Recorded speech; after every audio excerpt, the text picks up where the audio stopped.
Hello, I'm Spenta. I live in USDA Zone 7 and I love gardening. Today I'm sitting by one of my gardens sharing one of my autumn plants with you. Here is a chrysanthemum that comes back each year.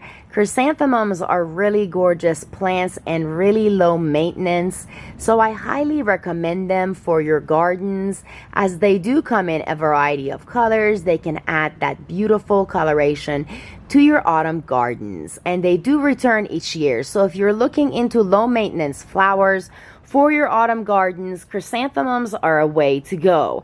Now, I would like to share something interesting about this with you. I know that in the past I have shared that cutting the deadheads off of this, for example, if you are here and you cut this off whenever this is, of course, done being beautiful and it is at its last cycle of life, when you cut that, it promotes the rest of the plant to grow more flowers for you that season. So ongoing flower growth throughout the season, so you are going to have an ongoing beautiful garden during autumn. So your autumn gardens are going to be super colorful as mine are. This here, I have a variety of colors. I mentioned I have a white, I have a light yellow, I have this color of red, another shade of red that's a little bit darker. I have a light pink, a dark pink that's more closer to magenta. I have a yellow, a dark yellow, a light yellow, and I have one plant that is more closer to beige. So, and I have one that's really pretty. It's a bronze color. It's orange mixed with yellow, so it's really pretty. And there is one that I have that is just orange. Now, I would like to let you know a little bit of things that I learned about the chrysanthemum this season. So earlier on, I gifted a few friends chrysanthemums, and in my car, a few small twigs broke off. So a twig as big as, let's see, I wasn't trying to show you that, right here, this big, it just fell off my plant. So what I did is I came to each node. See, there's a node there, a node there, and a node here. So what I did is I took off the leaves off of each one and I placed it in water just to see if they are going to root and give me new plants. So check this out. I have it right over here and I'm going to share it with you. As you see right here, I have roots in each one of the chrysanthemums that I gifted to friends. I have roots. So what I'm going to do is I'm going to take this indoors, as it has been indoors. I just want to share what it looks like with you, the root system here. Let me share a small one with you. Let me see if I can pull it out. I'm trying to not disturb the root and pull it out at the same time, but you see, it's really nice. So I'm going to be really careful with this. I'm going to be very careful with this, and I'm going to plant it in different containers indoors and keep it indoors in the humidity that they were in for about a week to 2 weeks.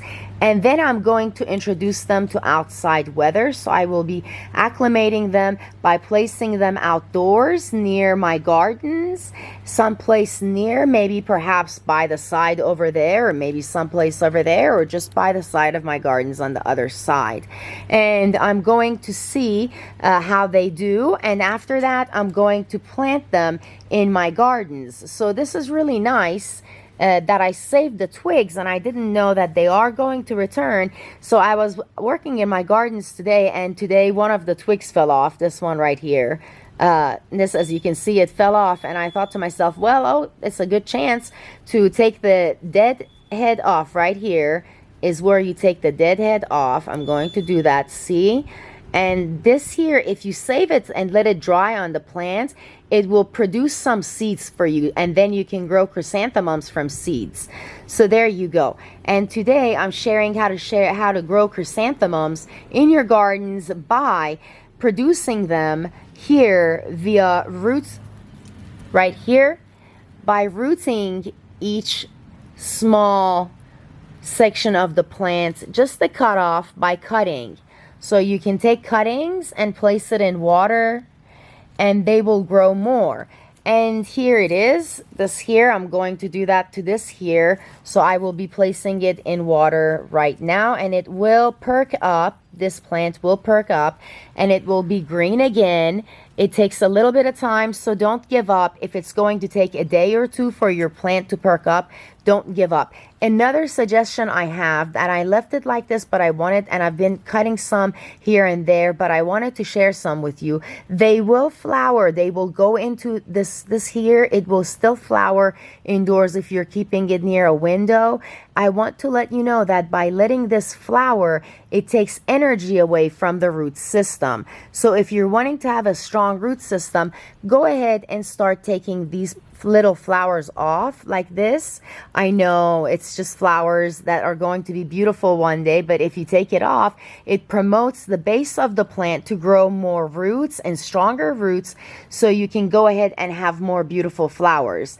This one here that I'm sharing with you is a chrysanthemum that I planted a few years ago, and it's come back looking really pretty. Behind this plant is an azalea that is also flowering. Azaleas are spring flowering plants for me, but they are coming back, and once in a while you will see, as I have right behind my chrysanthemum right here, you will see other plants such as your daffodils or other plants that are bulbs just giving little let's see, they just produce little, if I was going to go this way, right there, they're going to produce. So that is a daffodil, but it will not flower. It will not flower. So it will not flower. It will just produce those little sections of leaves. However, chrysanthemum does the same thing in the springtime. Chrysanthemum produces leaves, but it doesn't produce flowers for me. So it does great in autumn time. If you are looking for making your autumn gardens beautiful, I definitely recommend growing chrysanthemums in your gardens, as they do come in a variety of color. They are low maintenance. Taking the dead heads off of them promotes growth and ongoing flower throughout your autumn season. And as you can see, you can take a cutting from this. So if I came over to this and decided to take a cutting off of this plant, let me see where it would be. Right here, I found one. If I took a cutting right off of here, I could take the leaves off and place it in water, place it in a little pot or a little jar someplace, and there you go. Voila, you have roots. So I'm going to have more chrysanthemums. This is a way of succession planting chrysanthemums that is growing more in your gardens and in a variety of places by taking cuttings and promoting more chrysanthemums to grow and maturing them. As you can see, just after the first or second year, they will be coming back and they will flower very beautiful, just like this. It does depend, the color of the flower does depend on the acidity of your soil, so keep that in mind. Again, I'm Spenta. I thank you for watching my share. I hope you enjoyed it. I hope you give me that like, and if you haven't done so, hit that subscribe button. It's really easy to grow chrysanthemums from roots. And they do roots. Just after a couple of weeks of being patient, you will see that the ones you have planted in the ground, if you take cuttings from them and place them inside of the little water area that you've created, they will definitely give roots, so you can have more chrysanthemums that year and the next year and for years to come. So you are saving money by doing this. I just purchased 2 for a couple of friends, and a few twigs, branches, small ones happened to fall off, and I placed them in water and I saw that roots came up, so I'm going to have more chrysanthemums. So they do well with succession planting. If you are going to take them from cuttings, you can plant more that way. So here they are. You can grow chrysanthemums from cuttings. By placing them in water, they will grow roots, and you can successfully plant them in other areas of your gardens. I'm Spenta. I thank you for watching my share, and thank you for visiting me. Your comments, likes, and subscriptions are greatly appreciated. Happy gardening.